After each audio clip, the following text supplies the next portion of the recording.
Hello, this is Angira Gaurav Purohit, Department of Pharmaceutics, PE Society's Modern College of Pharmacy, Nigdi, Pune 44.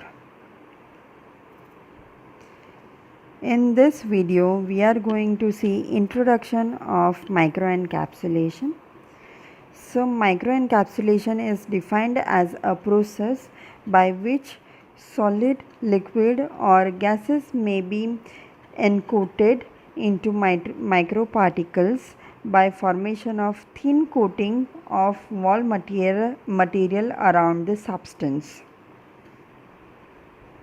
Since the size of this particle will be in micro scale, the product is known as microcapsules and the process is known as microencapsulation.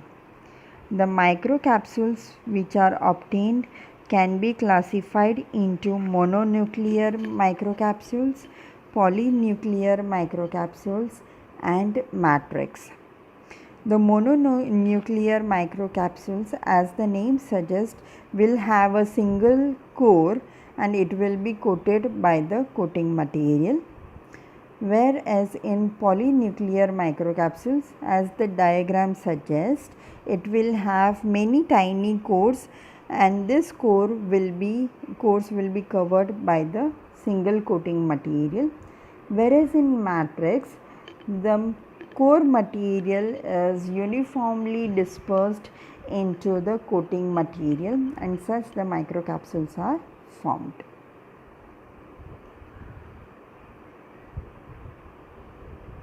The microcapsules are formed to have many pharmaceutical advantages. Okay, so the microcapsules can be done to improve flow properties of the pharma ingredients. Example is thiamine. So when such material is formed into microcapsules obtained are spherical in nature. So they have minimum friction and maybe microcapsules improve the shape and size and the surface characteristics. So they reduce friction and the flow property of the material is improved.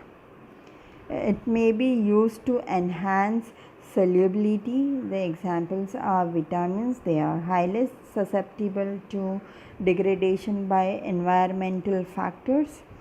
So if vitamins are encapsulated by a coating material which prevent contact of vitamins to the environmental factors, then they become stable. Microencapsulation can be used to have two or more incompatible materials to be incorporated together in a single dosage forms. So generally when the drug materials and excipients which are incompatible and incompatibility is found out in pre-formulation stage, then one of the thing is eliminated and is substituted by another thing. But in microencapsulation will have advantage to have incorporation of incompatible materials together in a single dosage form. So each of the ingredient can be encapsulated separately and then they can be incorporated into the dosage form. Microencapsulation may reduce volatility of the material. So volatile material can be incorporated into coating material and thus the loss of material due to volatilization or sublimation can be reduced by microencapsulation. Microencapsulation can also be used to cause taste masking. There are various methods of taste masking and for oral dosage form taste masking is very crucial. So if a material which is unpalatable is coated by a polymer thing and formed into tiny particles, then it becomes easier to administer and also the unpalatable taste is eliminated from the dosage form. So castor oil Microencapsulation is one of the example to have test masking of unpleasant material. Then we can convert liquids into solids. So we are very well aware of advantages of solid dosage forms over the liquid dosage form. So if we have a liquid drug or the solution, suspension or emulsion of a drug in specific vehicle, then such liquid dosage form can be transformed into the solid dosage form by the process of microencapsulation, and then we can have advantage of liquid dosage form as well as solid dosage form by this process. It reduces gastric irritation. So if the material which causes gastric discomfort can be encoded by specific polymer and then administered orally, so it prevents contact between irritable material to the gastric mucosa, and thus gastric discomfort can be reduced. Moreover, microencapsulation can be a dosage form itself rather than a process, and the microcapsules can be used for modified release dosage form.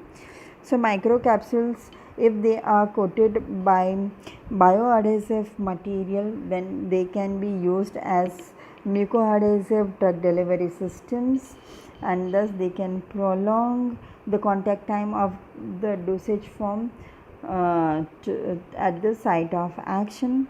Microcapsules can be a gastro-retentive dosage form. So these microcapsules, as they are tiny and if they are coated with the diffusion controlled material, that is the polymer doesn't get dissolved and disappear into the gastric fluid, then these microcapsules will remain suspended into the gastric fluid for a prolonged period of time and will cause drug release. So thus microencapsulation can be used as a gastro-retentive drug delivery system. Also the mucoadhesive microcapsules can be used as gastro-retentive drug delivery systems. Microcapsules can be transformed into gels or suspension they can be filled into the gelatin shell for the administration. So a microcapsules can be further transformed into variety of dosage forms, and it gives the flexibility of the formulations with vivid advantages into pharmaceutical formulations. Thank you.